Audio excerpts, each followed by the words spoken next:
Sama-sama tundukkan kepala, pejamkan mata sejenak. Bapa, saat yang terindah, jadikan kami mari-mari rohani yang duduk di kaki-Mu, dan kami boleh menaikkan pujian dan penyembahan, dan kami rindu untuk mendengarkan renungan firman-Mu. Roh Kudus, lembutkan hati kami.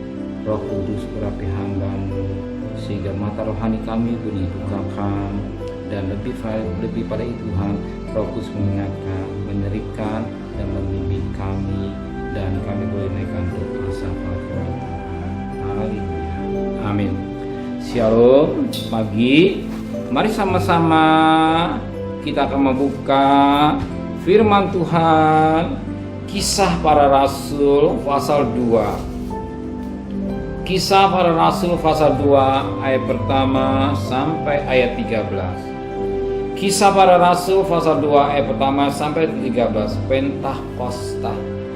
Ketika tiba hari Pentakosta, semua orang percaya berkumpul di suatu tempat. Tiba-tiba turunlah dari langit suatu bunyi seperti tiupan angin keras yang memenuhi seluruh rumah di mana mereka duduk. Dan tampaklah pada mereka lidah seperti nyala api yang bertebaran, dan hingga pada mereka masing-masing. Maka penuhlah mereka dengan Roh Kudus, lalu mereka mulai berkata-kata dalam bahasa-bahasa lain, seperti yang diberikan oleh Roh itu kepada mereka untuk mengatakannya. Waktu itu Yerusalem, tiap orang Yahudi yang saleh dari segala bangsa yang dibawa kolong langit. Ketika turun bunyi itu, berkerumunlah orang banyak. Mereka bingung karena mereka masing-masing mendengar rasul itu berkata-kata dalam bahasa mereka sendiri. Mereka semua tercengang dan heran. Lalu berkata, bukankah mereka semua yang berkata-kata itu orang Galilea? Bagaimana mungkin kita masing-masing mendengar mereka berkata dalam bahasa kita sendiri? Itu bahasa yang kita pakai di negeri asal kita. Kita orang Patria, Media, Elat, penduduk Mesopotamia, Yudea dan Kapadokia, Pontus dan Asia, Frigia dan Pamfilia, Mesir dan daerah-daerah Libya yang berdekatan dengan Kirene. Pendatang-pendatang dari Roma, baik orang Yahudi maupun penganut agama Yahudi, orang Kreta dan orang Arab, kita mendengar mereka berkata-kata bahasa kita sendiri tentang perbuatan-perbuatan besar yang dilakukan Allah. Mereka semuanya tercengang-cengang dengan sangat termangu-mangu sampai berkata seorang yang lain, apakah artinya ini? Tapi orang lain menyindir, mereka sedang mabuk oleh anggur manis. Kita lihat pada hari Pentakosta, biasa di Yerusalem kumpul dari seluruh bangsa untuk merayakan hari Pentakosta. Dan saat itu kita melihat daripada ayat yang ke-8 dan ayat selanjutnya, bagaimana orang Partia, Media dan selanjutnya yang mereka kumpul. Tapi yang sangat menarik, di antara mereka yang kumpul ada kelompok yang lain, itulah murid Tuhan. 120 orang yang sedang menunggu janji Bapa. Apa janji Bapa? Itulah Roh Kudus. Ketika dia bersama sehati menantikan janji Bapa, dan suara sati pada hari Pentakosta, mereka penuh dengan Roh Kudus. Sebagaimana pada ayat yang keempat, maka penuhlah mereka dengan Roh Kudus, lalu mereka mulai berkata-kata dalam bahasa-bahasa lain seperti yang diberikan oleh Roh Kudus itu kepada mereka untuk mengatakannya. Roh Kudus membaptis mereka, dan mereka berkata-kata dengan bahasa-bahasa yang sesuai dengan maunya Roh Kudus. Jadi orang yang dipenuhkan dengan Roh Kudus atau dibaptis dengan Roh Kudus, dia berkata-kata sesuai dengan maunya Roh Kudus, bukan maunya sendiri atau mau daging, tapi maunya dari pimpinan Roh Kudus. Dan inti daripada penuh Roh Kudus ini tidak lain, firman Allah berkata pada ayat yang ke-11,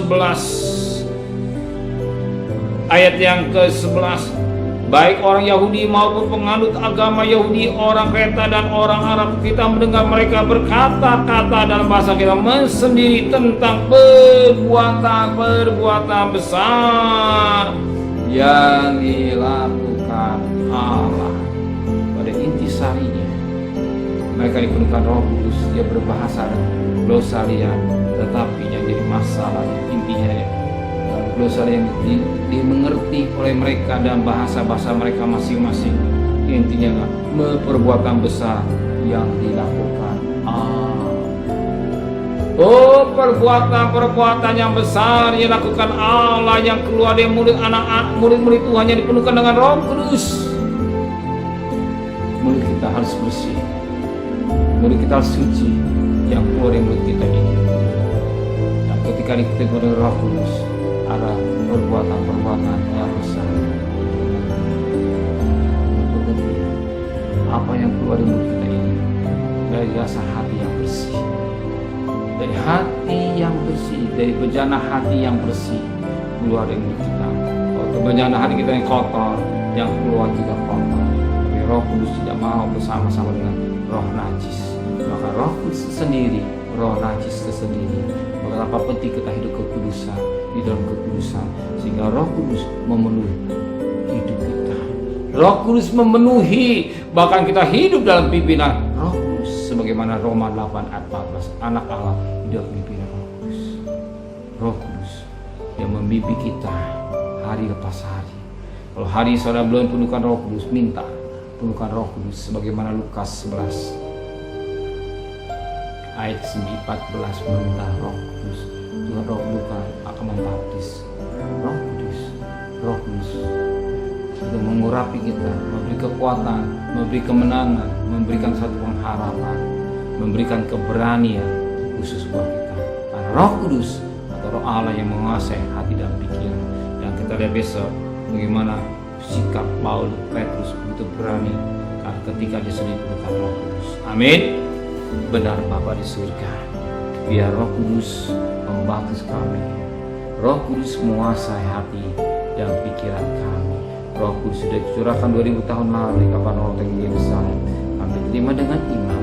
Biar baptisan Roh Kudus tetap menguasai dalam hati dan pikiran kami, sehingga kami menjadi orang-orang yang tegar, orang yang berani dalam menghadapi tantangan hidup. Sebab Roh Kudus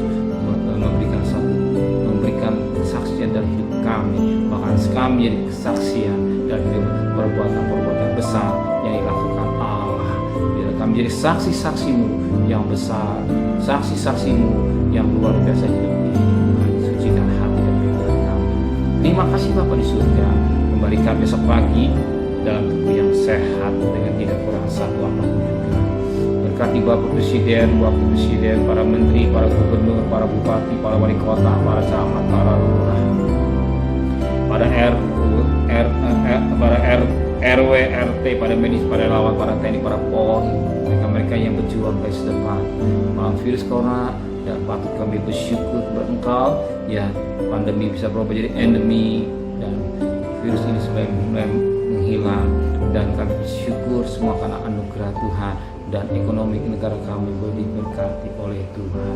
Saudara kekasih, terimalah berkat nikmat dari Allah Bapa, cinta kasih sayang dari Tuhan Yesus Kristus, dan berkat Roh Kudus nyata saudara hari ini sampai Maranatha Tuhan Yesus datang. Yang cinta Dia katakan amin.